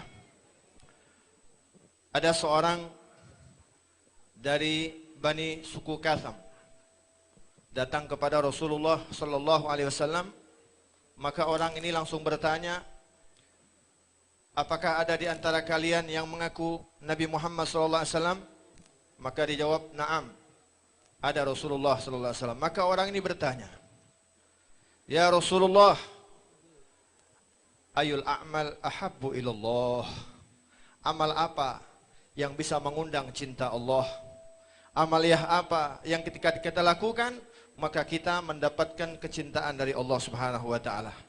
Sahibul haul yang kita hadiri adalah orang-orang yang menjaga amaliyah-amaliyah yang dia lakukan mengundang rahmat Allah Subhanahu wa taala. Terbukti kita semuanya datang ke tempat ini tujuan satu, mengharap berkah daripada sahibul haul. Beliau dicintai oleh Allah sehingga kita dengan ikhlas hadir ke tempat ini. Maka pertanyaan pada diri kita, orang-orang saleh ketika dia meninggal dunia, hidupnya memberikan manfaat, wafatnya juga memberikan manfaat. Terus tanya pada diri kita, apa yang sudah kita lakukan? Amaliyah apa yang sudah kita kerjakan? Kira-kira hari ini dan seterusnya, apakah kita menjadi orang-orang yang tentunya berhak mendapat kecintaan daripada Allah Subhanahu wa taala? Lihatlah mereka-mereka salafun salih, hari-hari mereka jaga. Ketika mereka melangkahkan kaki dari depan pintu rumah mereka, yang mereka lakukan adalah bagaimana caranya mereka supaya dilirik oleh Nabi Muhammad SAW. Apa yang mereka kerjakan harus sesuai dengan apa yang diajarkan oleh Nabi Muhammad SAW. Langkah-langkah mereka tidak pernah membuat sedihnya Nabi Muhammad SAW. Lihatlah para salafun salih. Kita lihat Sayyidina Ibrahim bin Adham. Sahabat Nabi Sayyidina Ibrahim bin Adham adalah seorang wali, seorang yang saleh. Ketika beliau pernah menyewa onta dan berjalan, tengah jalan cambuk yang dia gunakan terjatuh. Maka diikat onta tersebut. Dia mengambil cambuk dengan berjalan kaki. Sampai sahabatnya bertanya, wahai Ibrahim bin Adham, kenapa tidak belokkan saja onta biar tidak capek? Apa dia jawab? Tahukah kalian, aku sewa onta ini hanya untuk pergi saja. Tapi kalau aku belokkan berarti harus dirubah niat awalnya. Itulah mereka menjaga betul-betul. Sehingga Khalifah Umar waktu itu pernah mendapatkan daripada minyak dalam jumlah drum yang sangat banyak dari negeri Syam untuk dibagi-bagikan kepada umat Islam. Ketika dibagi-bagikan semua sudah habis, anaknya mengambil sedikit atau bekas dari tong drum minyak tersebut, diusapkan kepalanya, dilihat oleh Sayyidina Umar, maka dibawa pulang. Kamu ini suka dengan amanat umat Islam. Rambut yang terkena minyak tadi digundulin oleh Sayyidina Umar. Masya Allah. Begitulah keadaan mereka. Hari-hari mereka, langkah-langkah mereka ingin menjadi orang-orang yang dicintai oleh Allah dan dicintai oleh Nabi Muhammad SAW. Mudah-mudahan semuanya kita dicintai oleh Allah Subhanahu wa taala berkat sahibul haul. Amin ya rabbal alamin. Kemudian orang ini bertanya lagi, "Summamah ya Rasulullah? Amal apa ya Rasulullah yang bisa membuat kita dicintai oleh Allah?" Yang pertama, liman billah, beriman kepada Allah. Alhamdulillah 1 bulan penuh kita diajarkan beriman kepada Allah. Allah panggil kita di dalam bulan suci Ramadan. Ya ayyuhalladzina amanu, wahai orang-orang yang beriman, alhamdulillah 30 hari 1 bulan penuh kita beriman kepada Allah Subhanahu wa taala. Mudah-mudahan Ramadan tahun ini semuanya kita diterima oleh Allah Subhanahu wa taala. Puasa kita, sedekah kita, amaliyah kita, bangun malam kita diterima oleh Allah Subhanahu wa taala. Kemudian orang ini bertanya lagi, "Summa ya Rasulullah, amal apa lagi yang bisa membuat cinta Allah?" Maka dikatakan silaturrahim, menyambung tali silaturahmi. Alhamdulillah dengan berkah kita menghadiri haul, kita termasuk orang-orang yang menyambung tali silaturahmi. Amin ya rabbal alamin. Ad-Dahhak meriwayatkan daripada menafsirkan satu ayat, yamhullahu ma yasha wa yusbit. Allah berhak menghapus, Allah berhak merubah keadaan seorang. Ada kalanya umur orang ini tersisa 3 hari lagi. Berkat dia menyambung tali silaturahmi, Allah tambah menjadi 30 tahun. Sebaliknya orang ini umurnya 30 tahun lagi, kemudian dia gati ar-rahim, memutuskan tali silaturahmi, maka Allah percepat menjadi 3 hari. Pernah diceritakan ketika Nabi Daud alaihissalam didatangin seorang tamu, maka Malaikatul Maut membisikkan kepada Nabi Daud alaihissalam, "Ya Nabi Allah Daud, sahabatmu ini 6 hari lagi akan wafat." Kemudian setelah waktu 6 hari orang ini masih hidup. Maka bertanya Nabi Daud alaihissalam, "Wahai malaikat maut, kau katakan ini orang 6 hari lagi wafat, kenapa masih hidup?" Dijawab bahwasanya ketika selesai pulang dari tempat engkau, orang ini menyambung tali silaturahmi yang sudah putus, maka Allah perpanjang umurnya menjadi 20 tahun. Semoga kita dipanjangkan umurnya oleh Allah Subhanahu wa taala. Amin ya rabbal alamin. Kemudian orang ini bertanya lagi, "Summa ya Rasulullah, apalagi ya Rasulullah yang bisa membuat suka Allah, cinta Allah?" Yang terakhir, yang ketiga adalah menyuruh kebaikan dan mencegah kemungkaran. Alhamdulillah kita semuanya berada di tempat ini, saya yakin ingin menjadi orang yang baik, mengajak orang untuk selalu berbuat baik, dan mudah-mudahan kita meninggal dunia dalam keadaan baik. Amin ya rabbal alamin. Kemudian orang ini bertanya lagi, "Ayu amal abghadu ilallah?" Amal apa yang membuat benci Allah, murkanya Allah?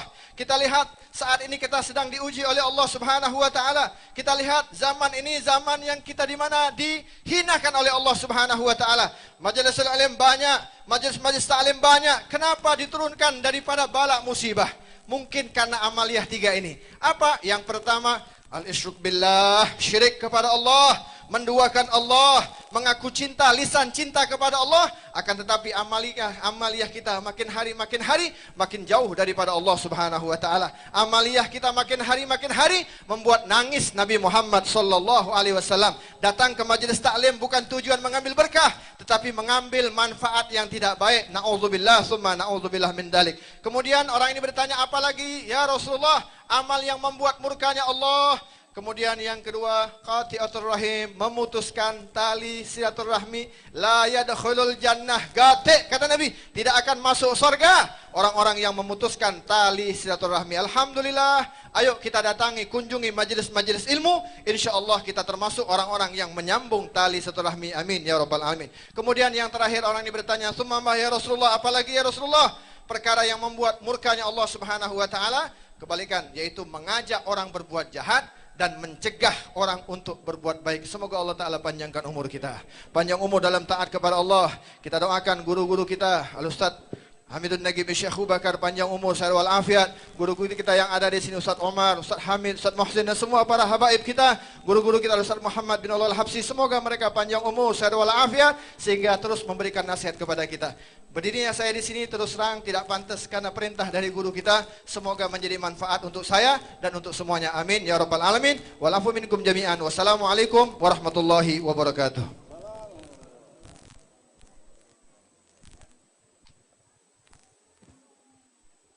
Alhamdulillah, jazakumullah khairal jaza. Kami ucapkan terima kasih kepada para mutakallimin. Semoga Allah Ta'ala menjadikan kita minal ladzina yastami'una al-qaul fayattabi'una ahsanah. Amin ya rabbal alamin. Selanjutnya adalah kalimatut tarhib yang kami mintakan kepada paman kami Al-Habib Al-Sayyid Muhammad Syakir bin Muhammad bin Syekh Abu Bakar. Wa alaihi falyatafaddal mashkura.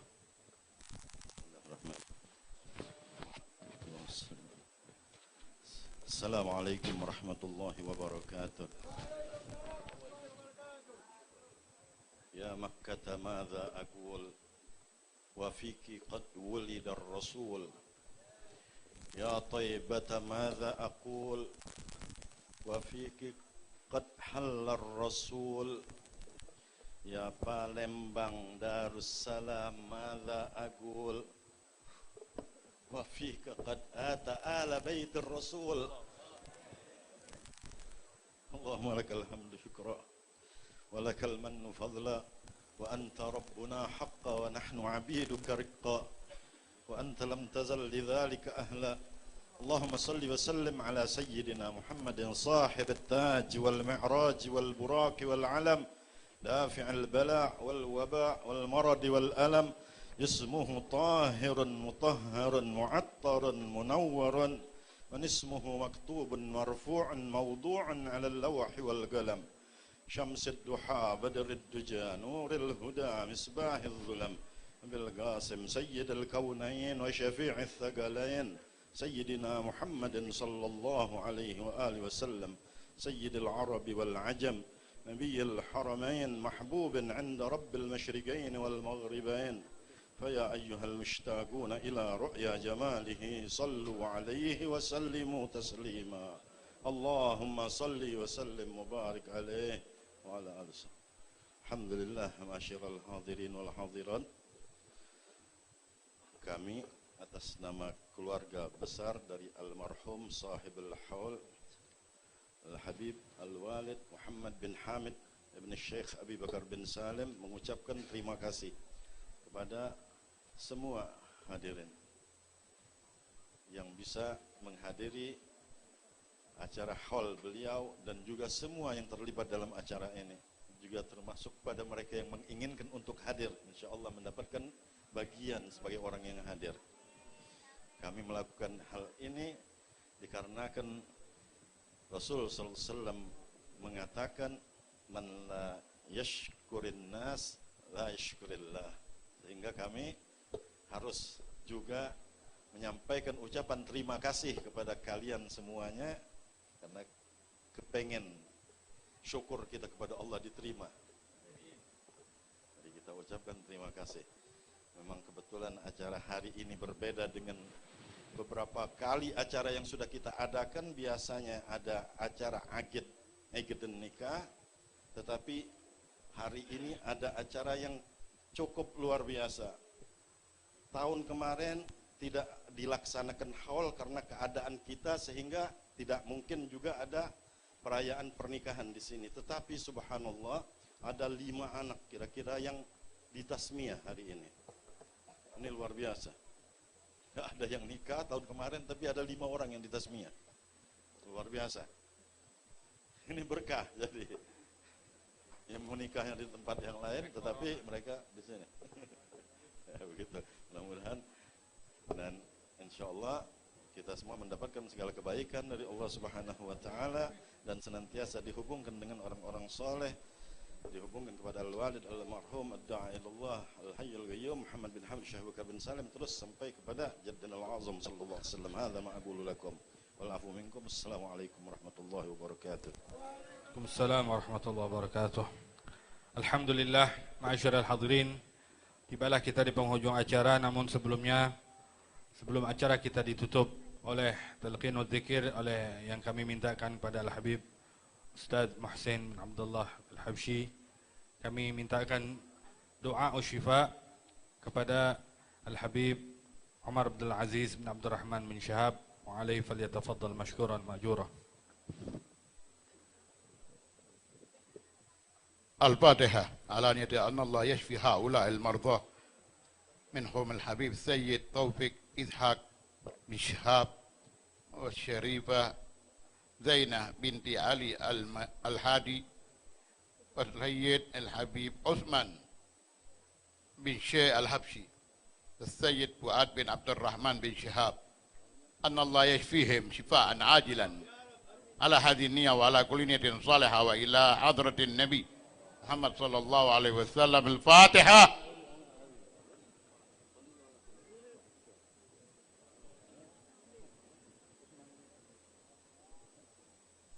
بسم الله الرحمن الرحيم. الحمد لله رب العالمين. اللهم صل على سيدنا محمد وعلى آل سيدنا محمد صلاة دائمة مستمرة لا تنقطع اللهم صل على سيدنا محمد وعلى آل سيدنا محمد صلاة تنتفع بها المصلي السامع والمستمع. اللهم بحق الفاتحة سر الفاتحة وبعظمة الفاتحة وبحق من أنزل عليه الفاتحة وبحق كل من قرأ الفاتحة. اللهم يا من أنزل الفاتحة اجعلنا من أمة الصالحة وأمورنا ناجحة وتجارتنا رابحة. اللهم يا شافي أنت الشافي، اللهم يا شافي أنت الشافي، اللهم يا شافي أنت الشافي. اشفي مرضانا واشفي من أوصانا بدعاء شفاء فينا فيهم شفاء عاجلا شفاء لا يغادر بعده سقما ولا ألما برحمتك يا أرحم الراحمين. اللهم أنت ولي نعمتنا أنت القادر على طلباتنا تعلم حاجاتنا فنسألك اللهم يا الله بحق محمد وآل محمد لما يسرت أمورنا وأمورهم ولما قضيت حاجاتنا وحاجاتهم ولما شفيت مرضانا ومرضاهم. صلى الله على سيدنا محمد وعلى آله وصحبه وسلم. الحمد لله رب العالمين. الله رسول الله. قال رسول الله صلى الله عليه وآله وسلم أفضل ما قلت أنا والنبيون من قبلي لا إله إلا الله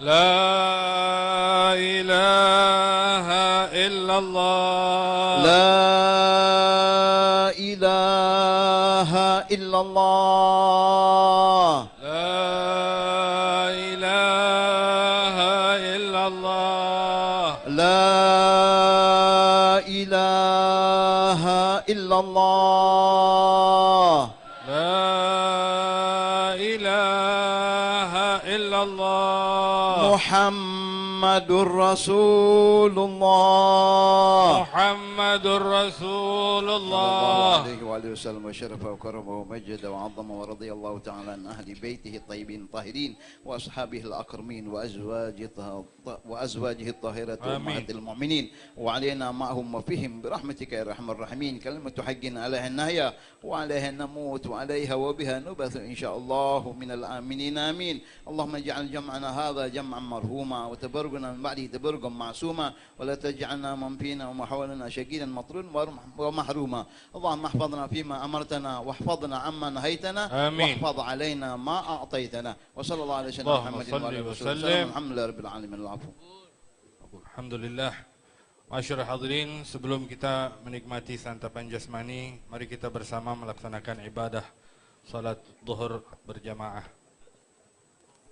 Allahu akbar, Allahu akbar, Allahu akbar, Allahu akbar.